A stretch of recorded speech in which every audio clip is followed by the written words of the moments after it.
All right, good people, good people. Because we're all good at heart, right? Today is April the 1st. They call it April Fool's. You know, I need to look at the history to see why they call April the 1st April Fool's Day.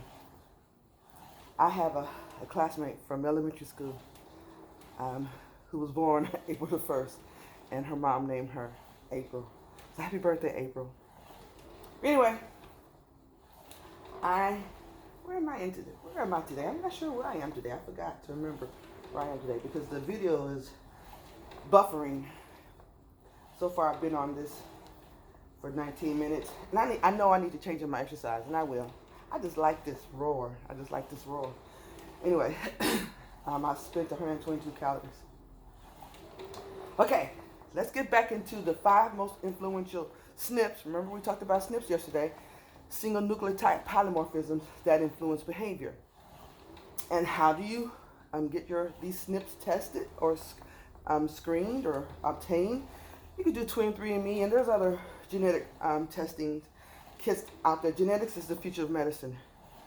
But you would need to really get with a provider who understands this to guide you and to counsel you regarding the implication, the ramifications of your SNPs, because you can't practice medicine based on the SNPs, but it can influence significantly the decision making of yourself as well as your provider. So let's get back to the first one again, because I hadn't finished with that one.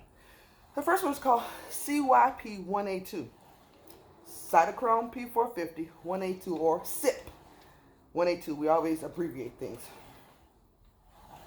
And remember I talked about how it depends on how this SNP is inherited will determine aspects of detoxification. This is an enzyme that optimizes or that's utilized for detoxification. Okay. And I mentioned to you on yesterday that one thing that it detoxifies is caffeine.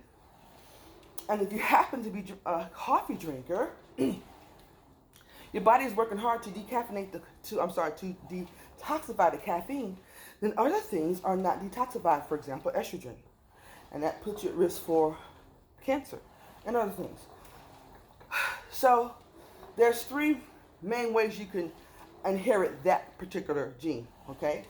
Now remember there are 46 genes that we have. We have 46 chromosomes. 23 pairs of chromosomes. 2 of them are your sex chromosomes.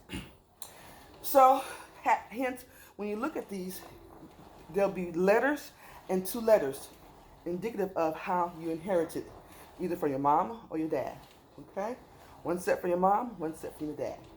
So you can either be classified as an AA genotype. Genotype is how it is inherited. Now, people who have AA are fast caffeine metabolizers. They can drink a boatload of caffeine and never impacts their health. You can have AC genotype. These are slow metabolizers, so that's heterozygous for that. Or you can have CC genotype. That's even a slower caffeine metabolizer. That's a homozygous. So you could be a homozygous inherited regarding your genotype, or a heterozygous. Now, once you determine your genotype of that cytochrome P450 1A2 or CYP1A2 gene, which is an enzyme, how do we advise our clients? Okay, so if you're either way, fast or slow metabolizer, you have to be aware that gene is working hard to do something. And one thing it does is to metabolize caffeine, among other things, not just caffeine.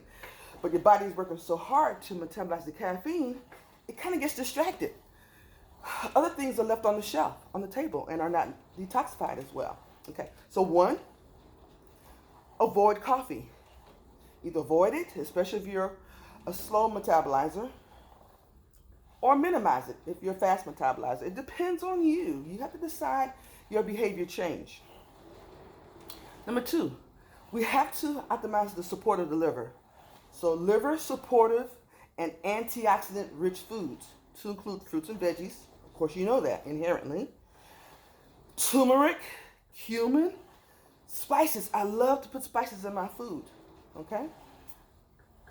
Cruciferous vegetables help to support estrogen metabolites or metabolism. For example, the broccoli, the arugula. I love arugula. All right, arugula. The cauliflower, Brussels sprouts, kale, cruciferous vegetables. The next, minimize sugar and starchy foods.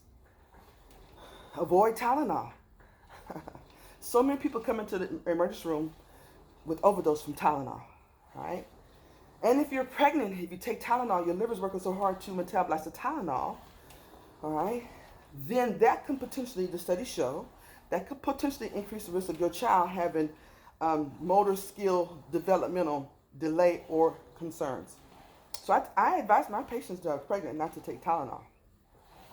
Minimize aflatoxin exposure. What is afla? A-F-L-A-T-O-X-I-N. Aflatoxin. It's a toxin from mold. Guess what? What legume that we love, because it's really a legume, not a nut, that has a lot of aflatoxin? Peanuts. So you can eat peanuts. It needs to be organic. Even peanut butter, organic. Minimize, avoid char-broiled meat. That's why I don't barbecue. Grill. That black people love to, see it on TV. My favorite shows on the Food Channel. Oh, that grill mark, the black char mark. It's beautiful. All right, it's beautiful, all right, but it's toxic to our body. So I don't barbecue. So we want to avoid char-broiled meat or vegetables too, because it produces something called AGE'(s) or AGE's, advanced glycated end products. We'll talk about that some other time. Minimize exposure to car exhaust. All right.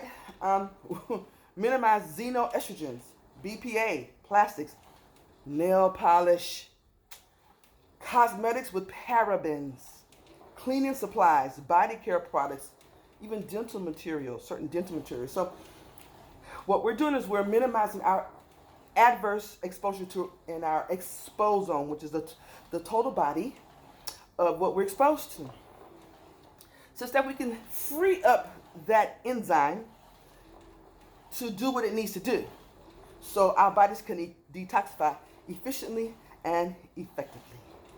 All right, that's the tip, the health tip for today, April the 1st, and that's no food. You know what I'm about to say, right? You know it. Go ahead. I love you guys, and there's nothing you can do about it. All right, to your health. Let's get gritty. Bye.